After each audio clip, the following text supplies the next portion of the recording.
నమస్తే. ప్రస్తుతం మనతో పాటు సీనియర్ జర్నలిస్ట్ దాము బాలాజీ ఉన్నారు. ఆయనతో మాట్లాడదాం. నమస్తే సార్. నమస్తే. వివేకానంద హత్య కేసులో సిట్ వచ్చింది అని అంటున్నారు. అండ్ సాక్షులు కూడా ఒకరి వెంట ఒకరు చనిపోతున్నారు. దీని మీద అనుమానాలు వ్యక్తమవుతున్నాయి అని అంటున్నారు.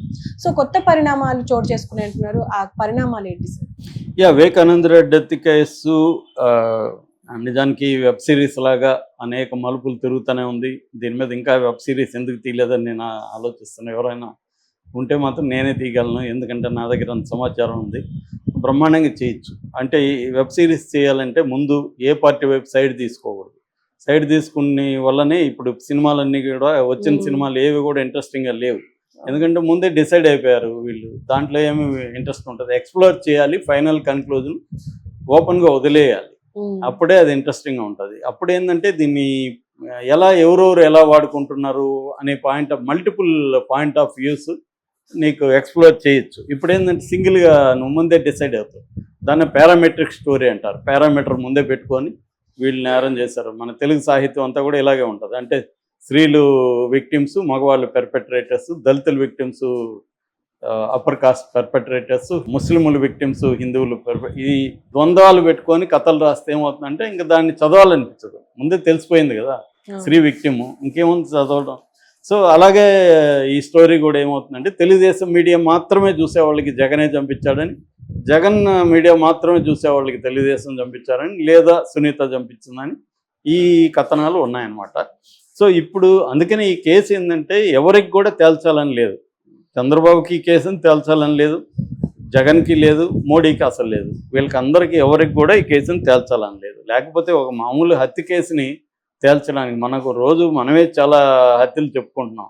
4 రోజుల్లో తేల్చేస్తారు. మన మామూలు పోలీసులకి ఇస్తే వీళ్ళు తేల్చేస్తారు, ఎవరు చంపారు ఏంటి అనేది తేల్చేస్తారు. కాకపోతే వాళ్ళ పద్ధతులు కొట్టడం ఇవన్నీ జరుగుతాయి. దీంట్లో కూడా అవన్నీ చేశారు, కొట్టారు, వీళ్ళందరినీ అనుమతిని తీసుకుపోయి చెత్తగొట్టారు, సిబిఐ మీద కూడా కొట్టారన్న ఆరోపణలు వచ్చాయి.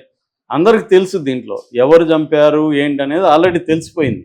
కానీ వీళ్ళకి దానివల్ల వీళ్ళకి ఉపయోగం లేదు పొలిటికల్గా. సో జగన్కి ఫర్ ఎగ్జాంపుల్ మొత్తం 8 మంది మీద ఉంది కేసు. అంటే Erra Gangi Reddy A1, Sunil Yadav A2, Umashankar Reddy A3, Dastagiri A4,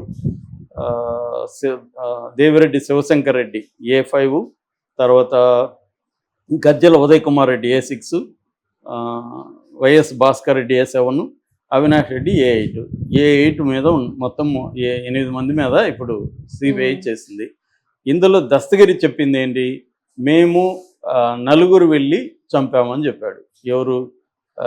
Gangireddy నాయకత్వం, ఎర్రగంగిరెడ్డి నాయకత్వంలో సునీల్ యాదవ్, ఎర్రగంగిరెడ్డి, దస్తగిరి, ఉమాశంకర్ రెడ్డి ఈ 4 వెళ్ళి చంపాము.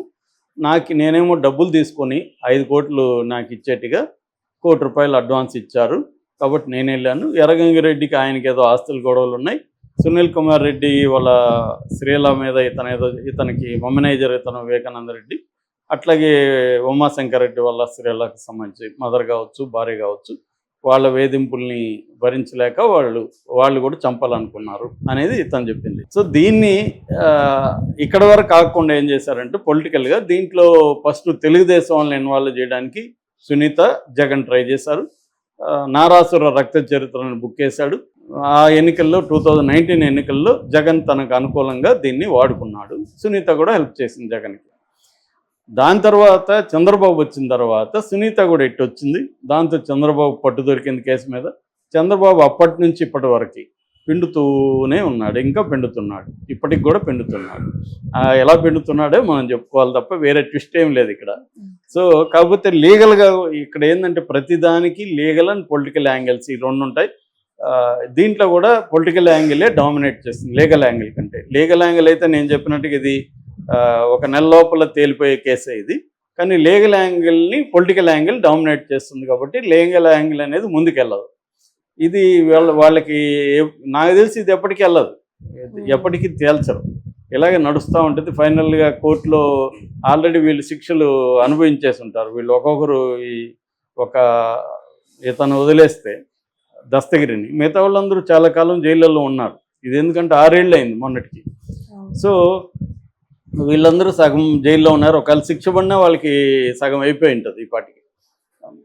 మామూలుగా మొన్న కూడా 40 ఏళ్ల తర్వాత ఎవడికో శిక్ష పడింది వెస్ట్లో, దళితులను చంపిన వాళ్ళకి 40 ఏళ్ల కేసు, అది 44 ఏళ్ల కేసు.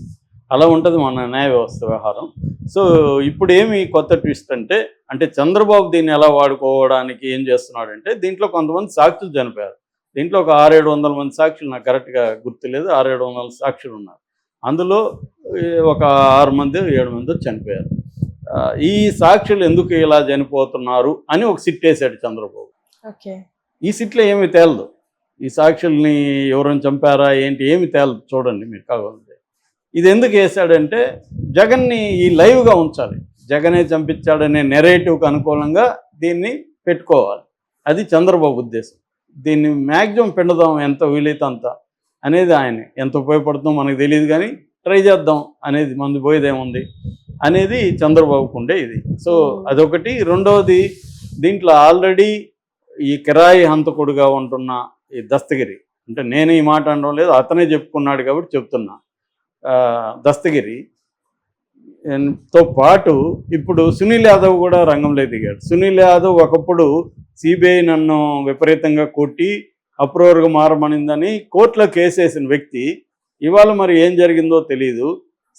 అతను కూడా తెలుగుదేశం వైపు వచ్చేసాడు, అప్రూవర్ మారుతానంటున్నాడు. అతను ఇప్పుడు ఒక కేసు పెట్టాడు. అదేంటంటే హత్య అనే సినిమా ఈ మధ్య వచ్చింది, సైలెంట్గా వచ్చింది. అది ఎందుకనో వైసీపీ వాళ్ళు దాన్ని పెద్ద ఉపయోగించుకోవట్లేదు. సునీతనే హత్య చేసినట్టుగా ఉందని, నేను సినిమా చూడలేదు, దాన్ని చూసిన వాళ్ళు చెప్తే వింటున్నా. సునీతనే హత్య చేసింది అన్నట్టుగా దాంట్లో ఉంది. దీంట్లో ఇప్పుడు ఇందాక చెప్పిన కథనం ఉంది కదా, ఈ శ్రేలను ఈ సునీల్ యాదవ్ మా శ్రేల మీద కించపరిచే విధంగా, అంటే ఆయనకి అఫైర్లు ఉన్నట్టుగా ఇవన్నీ పెట్టారు అని చెప్పి అతను ఒక కేసు వేశాడు.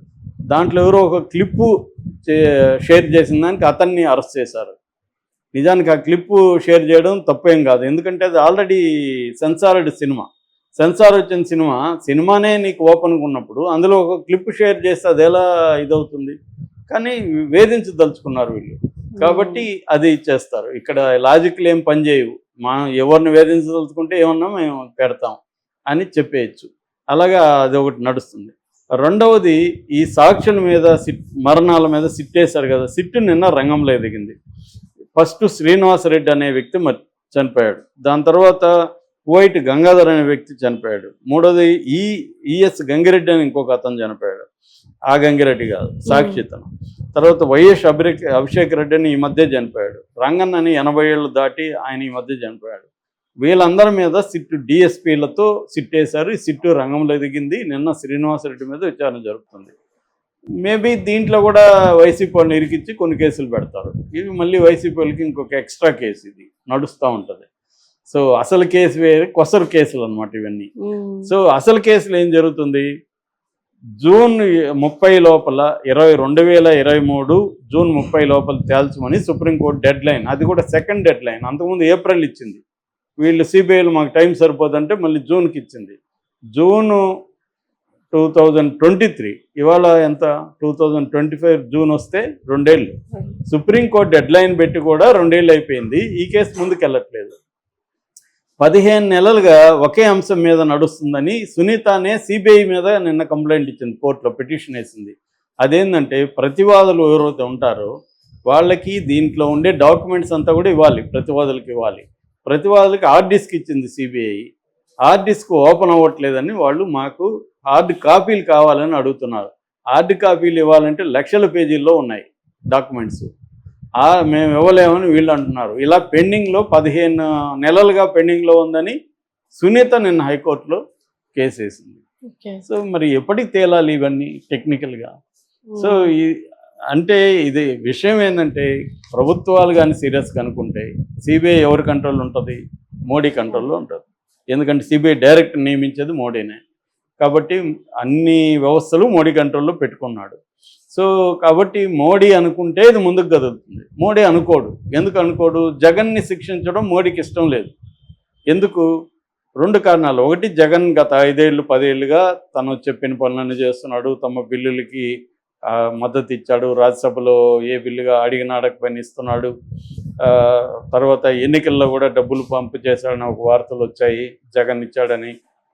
ఇప్పుడు అదొక కారణం. జగన్ తమకు అనుకూలంగా ఉన్నాడు ఇంతకాలం, కాబట్టి జగన్ని జైల్లో పెట్టాల్సిన అవసరం లేదు.